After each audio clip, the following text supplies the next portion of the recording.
The Match Ball. Hello there and welcome to the live streamed Match Ball. Dan, Michael and Moscow with you here. Live streaming on YouTube to everybody. This is a freebie for you. We weren't going to do one tonight. But what a treat. Two of us are full of cold. Brilliant. Yeah, we should say me and Michael both sound absolutely awful, full of cold, but we are COVID negative. We should say that before somebody. You'd better be. We are. Anyway. Well, frankly, after that, I'm just begging for something to take me because that was poor, wasn't it? It was poor. We should say thank you to Levi Solicitors for their support on the podcast. 10% off your legal fees. levisolicitors.co.uk/the square ball. Go on then, where do we start with that? We're lost to a smartwatch and a Cooperism. To a what, sorry? A smartwatch. Goal line technology. Oh, of course. Beep, beep, yes. beep. Melié's behind his line. Yeah, I mean, to get into the coaching stuff, you stand in front of your line if you're a goalkeeper, don't you? You can't say anything behind it. What's difficult though is Melié's very tall, and his eyes are front facing. So how can he always be sure where the line is? What would be your advice? Just have a little glance down. I think. Yeah, that'd work. But the Athletic did do a piece about this a while ago, and they did say this is a mistake he does make sometimes because it's quite logical. You take a step back to give yourself a bit more time. So and you also can see where things. the line is. Because if it's behind you can't see it. He hasn't got eyes in the back of his head. So how is he going to know where the line is if he doesn't go back? Oh, it's there. I need to go forward again. They've scored. But yeah, is that where it's falling down? His footwork wasn't good, was it? No. And it's not the first time it's happened, but you know he's still very, very good, and he's still young, and he'll learn, and so on and so forth. Better to do these things in the Carabao Cup, isn't it, rather than while we're fighting relegation? We can concentrate on staying in the league now, can't we? The big takeaway from that is it all fell apart after Tyler Roberts went off, didn't it? Him and Forshaw, they were obviously the two linchpins holding it all together.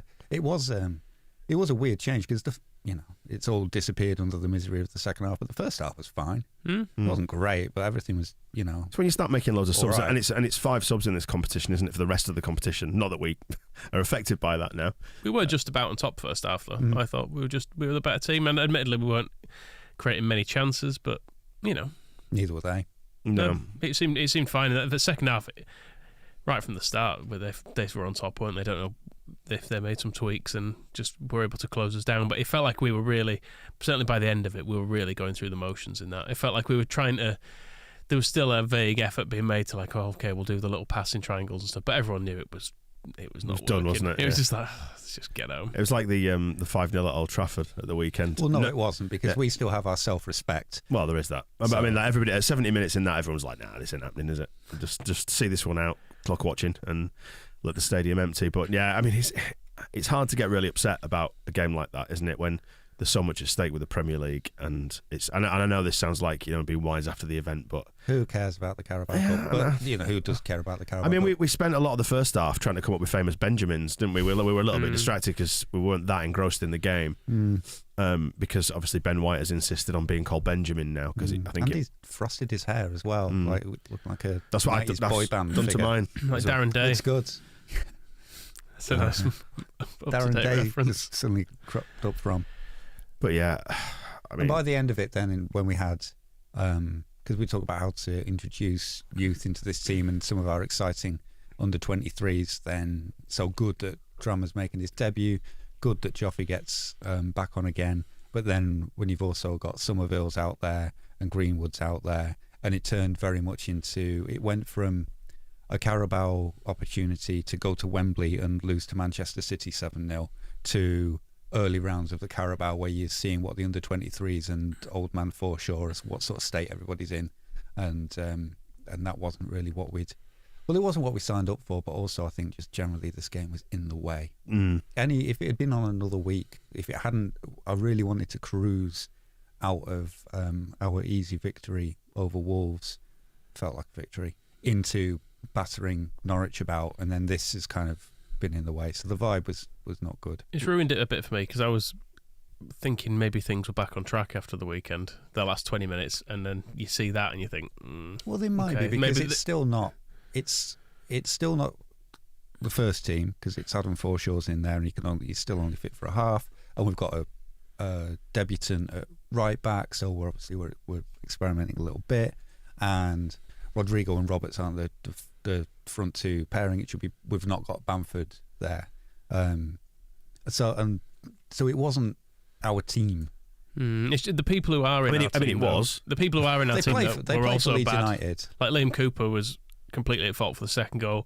Calvin Phillips seemed to have completely given up at the end. There was that time when he just had a bad first touch and was being really sloppy, and Lacazette got in and he fouled him in the end, didn't he, I think? Yeah, but like Harrison was rubbish. Dan James didn't do anything. It's almost like nobody was really that arsed. Yeah. Well, they were in the first half. Like there was enough. I saw enough arse from us rather than the null to think that we were trying to win this thing. And if it's ifs and buts, but Dan James when he turned around in our half after clearing the corner and suddenly realised there was nobody stopping him running to goal. And if he just passed to Rodrigo instead of going the other side, was it Dallas on his other side? He did the right thing, did James, because he waited for long enough to draw the defenders to him, but then he passed it to Dallas, who was also with those defenders around him. I don't necessarily think he did do the right thing. I thought he held on to it a little bit too long, even though I knew what he was trying to do, because he lost the angle for the outball, didn't he? He needed to trust a little bit more in Rodrigo's pace, because I think James being so fast himself, he thought he needs to take us as far upfield as possible before releasing it. Whereas I think if he'd released a little bit early, Rodrigo would have got onto the pass on that side, and he would have definitely put it in the top corner, and we'd be sitting here now talking about a 4-0 Leeds win. How do you think Drama got on? He looked a little bit nervy early doors, didn't he, when Llorente, of all people, Llorente had time to calm down? I thought he did all right. I mean, there was the first pass to him it was a little bit of a short pass, but he didn't run towards it, did he? And then he got done once. That I seem to remember when I think it was Martinelli on the left wing did him once, didn't he? But overall, I thought he was fine. It's hard to split out in that game, I would say, many people who were much better or worse than anyone else, because who did play well, really? They were all, at best, I think any of them were about a 5 out of 10. Do we want to have a little pop at Martinelli while you mention his name for being a crying little bitch? Yeah, can do, yeah. Because that getting his his nose brushed. Basically, Drama did the thing of going, there's something on you. And that's not a foul, that's just fun. I thought, and Drama was good. He was definitely, I think even an experienced professional experiences a certain amount of terror from being Diego Llorente's outball.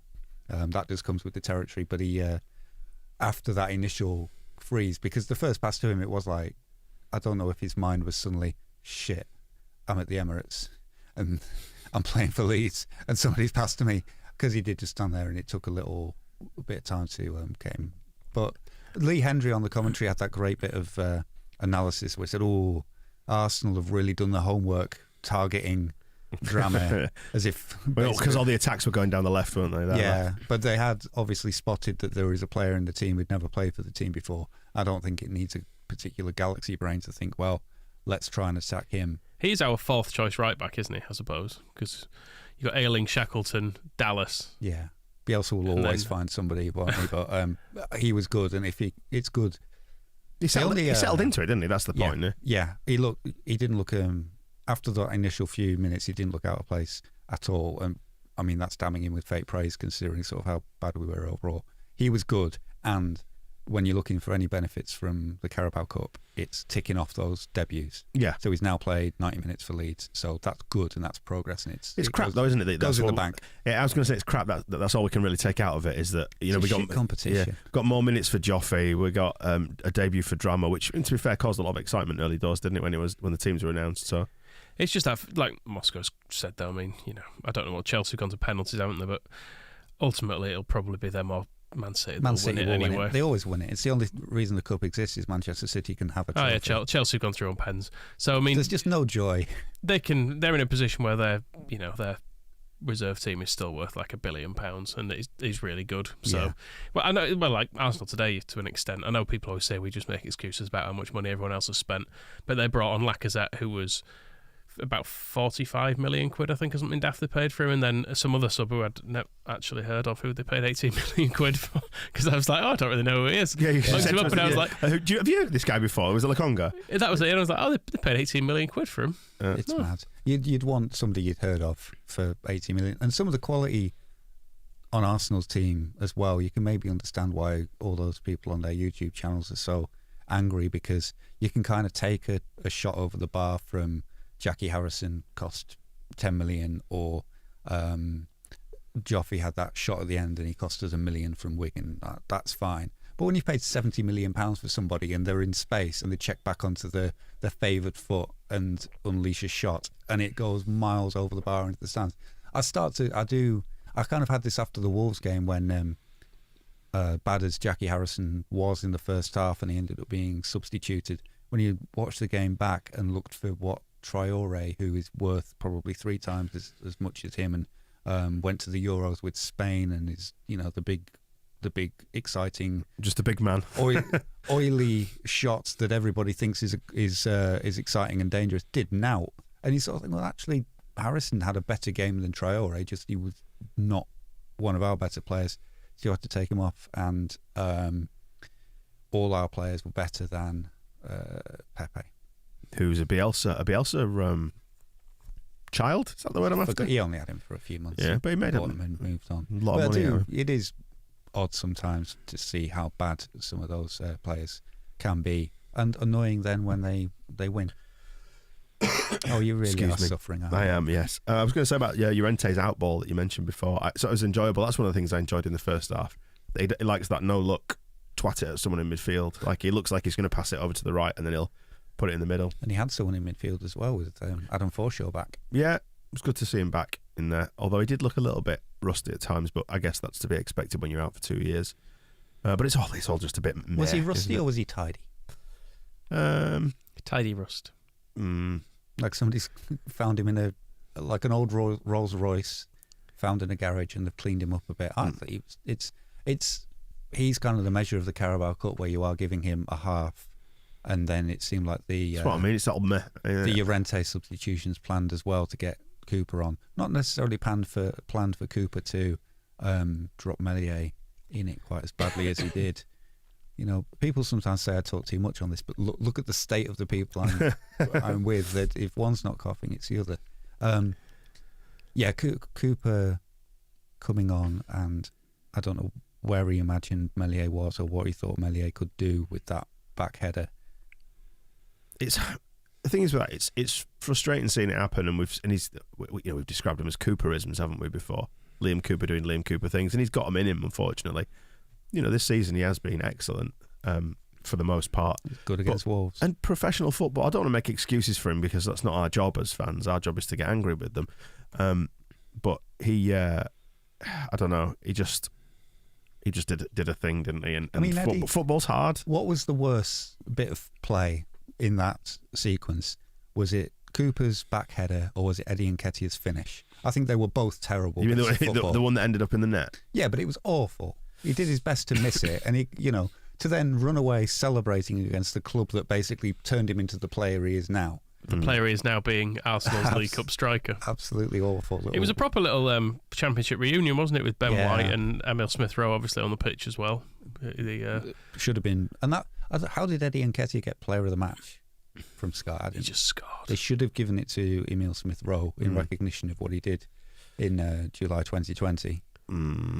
It just feels like it never works, does it, Lily? This changing the cup side around, and we don't have a strong enough squad, do we? The changes we make during the game always just seem to make it worse. It's not the squad; it's the curse. It's Leeds, and maybe, but we did the same against Crawley last year and lost, and so you do it against Arsenal and you lose. We could probably do it against a school team. The thing is that Crawley was proper. It was a proper B team. That was kind of fringe players and one debut and.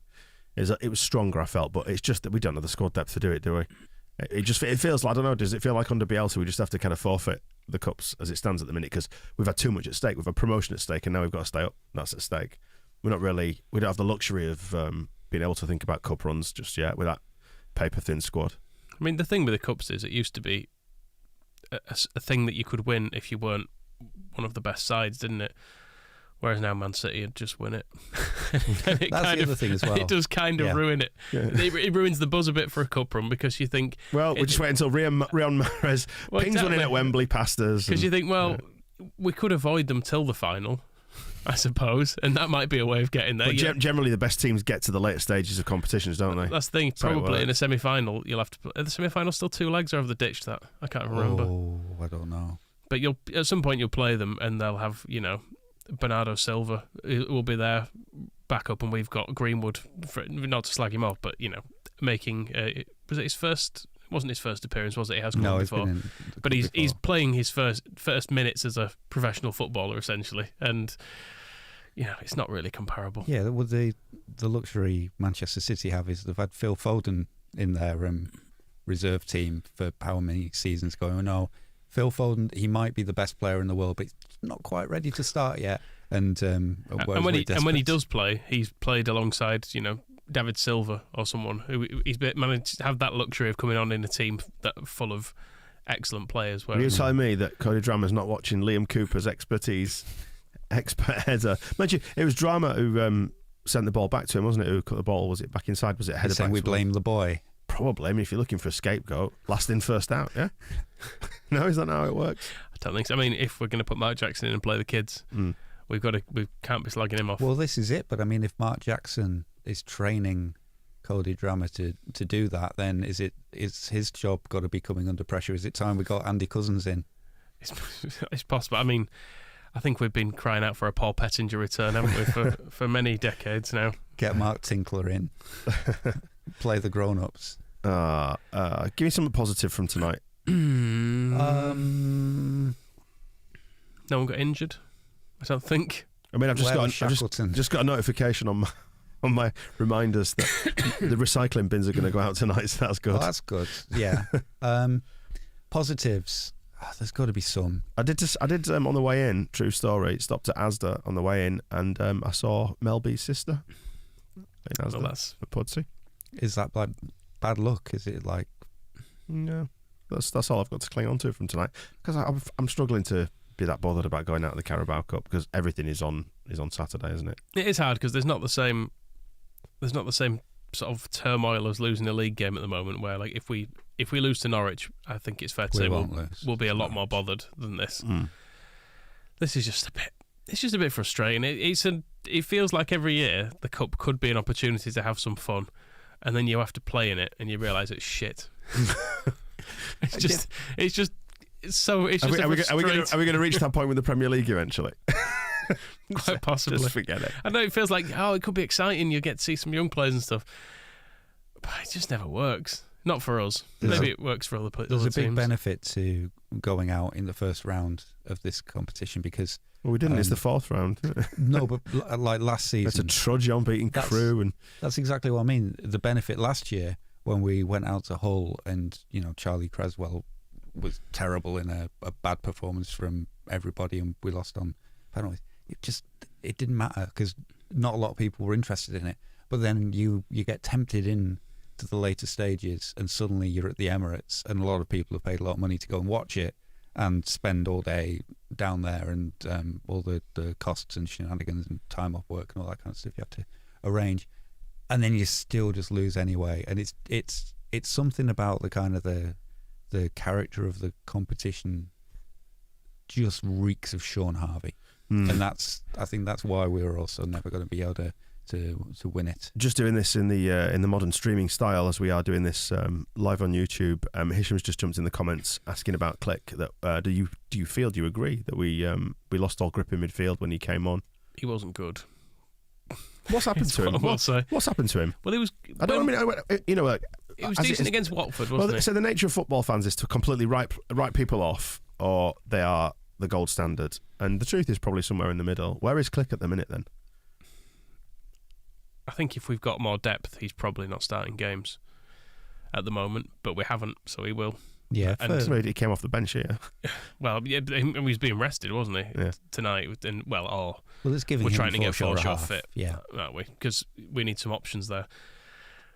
But yeah, he seems quite badly out of form this season. I mean, he was better against Watford, wasn't he? Asim Charemba's kind of praising him there, saying he looked a bit back to his old ways. But then that's just one game, and you want to see a bit more sustained form from him. Yeah, against Wolves, it was kind of like, it felt like there was a force field of badness around him, where every pass that went into him missed him, and every pass that he tried to play out missed, and it was just kind of, things would be good, but then they went near click and they just turned bad. And I don't think tonight there weren't any like particular mistakes. There wasn't like, Calvin getting tackled and giving up a chance and passing the ball straight out of play when he was trying to give it to Drama and all that kind of stuff. He didn't do any of that, but he just didn't do anything, and he's not having any impact on games. And what it will be is, if Firpo's back, then Stuart Dallas is. Well, just on that, we're actually getting the comments just coming in now post match, and Bielsa saying that they don't. Firpo is injured forever. Well, Rafinha and Shackleton, their knocks. He doesn't think that will affect their participation on Sunday at Norwich, which is good, and that lifts the spirits, doesn't it? Knowing that. Yeah, I kind of forget Rafinha wasn't playing tonight, and he's our best player by an absolute mile. Yeah. So yeah, that would help. There's the Bamford factor as well. I don't know if his kind of stock is rising in his absence, but he's an England international striker, and his ability, his pressing up front, and his defensive work in that area is something that the longer we play without it, the more you realise we miss it. I mean, you go back to the kind of the Championship debate that we were having week by week about him versus Nketiah, and there's absolutely no choice now. I mean, you never see Bamford on the goal line nearly missing, do you? You did then, not for admittedly. a while. You did back in when Nketiah was breathing down his neck, but you wouldn't swap him now, and you would feel the difference when Bamford is back in this Leeds team, I think. Just looking at Adam Pope's comments, quoting Bielsa, talking about the substitutions not working out as intended to fortify our offensive, in other words, strengthen our attack. After Leeds went behind, he said Arsenal decided to defend, but his concern was Leeds not being able to take the ball into dangerous areas, unlike the first half. I think that's where it felt like, this is maybe where Click comes into it, in that when we're struggling to break teams down, it feels like when we were at our best, he'd sort of drop in, pick it up, turn, quickly knock it out to the wing, and then there'd be overlaps, and we'd be able to quite quickly knock teams out of shape. Whereas tonight, and this season, all season to an extent, it's felt a little bit ploddy through those areas, and it's quite easy to stop us attacking, it feels like at the moment. Whereas last year, we suffocated teams in a way, because we'd have people bombing on all over the pitch, and it was like it was hard to get a grip of where exactly all of our players were. It felt like tonight it was just so easy to just look at our team and just go, well, they're all just stood where they should be. We can just stay in our shape and mark them. Some of the crispness was gone, and it's not even just that, because that feeling was part of the feeling against Wolves in the first half that was happening just below me, where it's the Dallas, Harrison, Click combinations that we're looking for, and they're all doing the right kind of things, but just missing each other by a little bit, and then just goes out for a throw in, and it's kind of just, and it happened in the second half and this is why I don't know if it's this kind of Click force field, but Sam Greenwood did a back heel to him where he would have been running on, and it'll be something that he has done hundreds of times in the under 23s and do it in training, and it just misses him just enough for it to fail. And it's so nobody's doing the wrong things, they're doing the right things, they're just not quite working, and that is a bit of that's the Bielsa kind of faith that you get from this. Because when I watched, getting into what we'll be talking about tomorrow on the main podcast, but Norwich against Chelsea, where there's just they were attacking, and they get into the final third and nobody has an idea what to do. Whereas whenever we go forward, we know what we're trying to do, it's just not working, and you can see the things that they know what to do not working. It's not like anybody's arriving in Arsenal's half and going, I don't have a clue what is going on from here. They all know what they're doing, so that is that gives you more faith, because keeping doing those things will get results than just standing there. At least we have a plan, is what you're saying. It's just it's just lacked a little bit of magic as well, which is what Rafinha brings when he's in the team, and it's what, in truth, maybe it's something we'd have struggled with previously when we didn't have Pablo in the Championship, is that the same patterns would be there, but there was just no one to move back and maybe just stop the running for a second and stand and wait to get a pass and just hit the right ball at the right time, and everything it suddenly makes everything else work. Sometimes does a player like that, and Rafinha was absolutely destroying Wolves, and I know we did equalise without him on the pitch, and they destroyed him. Well, yeah, because they're evil.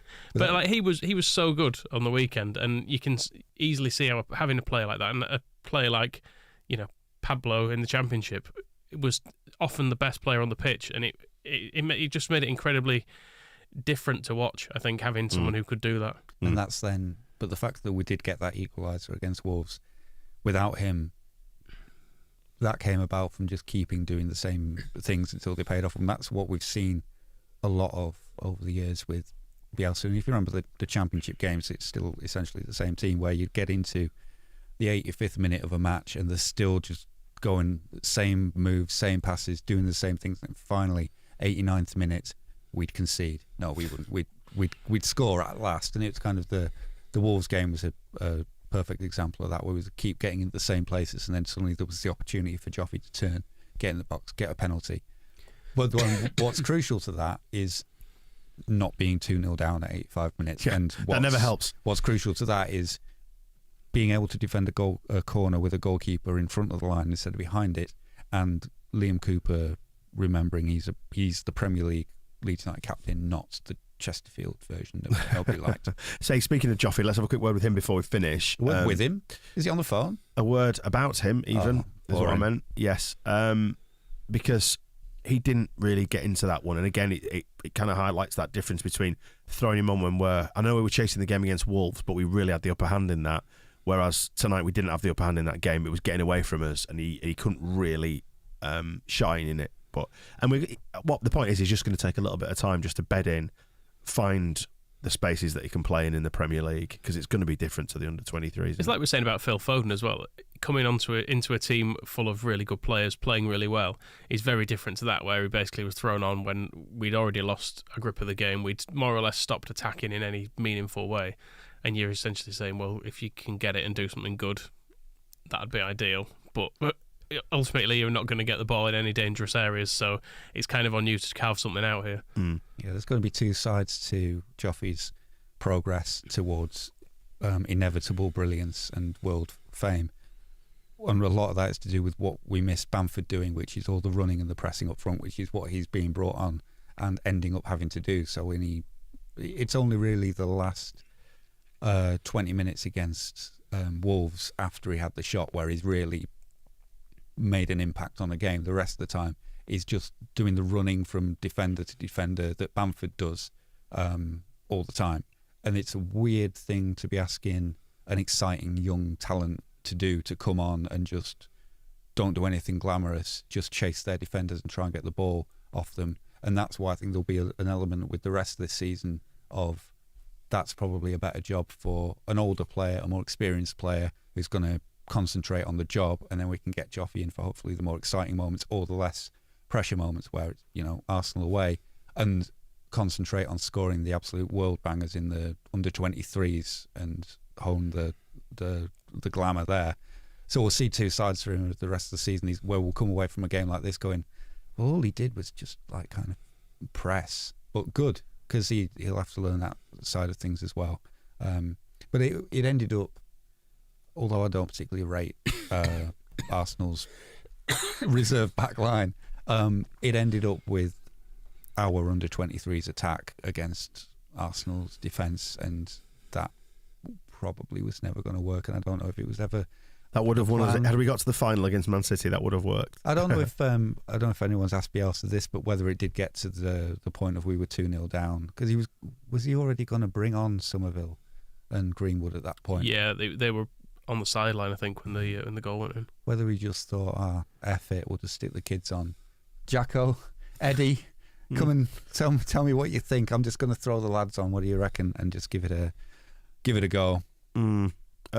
I mean, Waterworks, I agree with this comment on the YouTube comments saying basically judge Bielsa on the league and not the cups. And it's true, isn't it? And it's crap to have to be so pragmatic about like a defeat tonight when, obviously we'd all like to get to Wembley, but, the club we know can't afford to not be in the Premier League. So, and it's not always a choice. It doesn't have to be a choice, because it's also been pointed out. Wigan did both, didn't they? They won the cup and got relegated. Yeah. So, but I'd just like the point being made. I'd just like a bit more consistency. I feel like this season, I'm sick of flip flopping between we're absolutely terrible and going down, and actually no, everything's fine, which has happened with there was the Watford game, and then Wolves again was good, but then in between those we've had some shit shows. So the point is, if 4 o'clock rolls around on Sunday and we've beaten Norwich, then happy days, isn't it?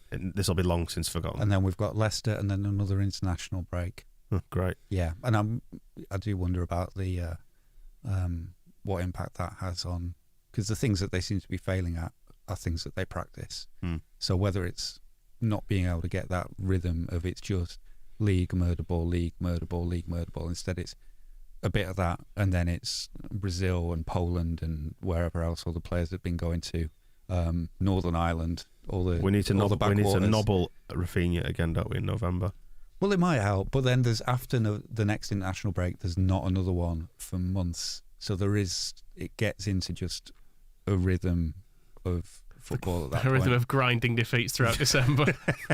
Yeah. And Thanks, Michael. It's all right. But that kind of looming doom is kind of, you touched on it being a shame that we can't go to Wembley, and I think there's also that I hate Wembley. I've not enjoyed any trip there ever. But apart from when I did the tour.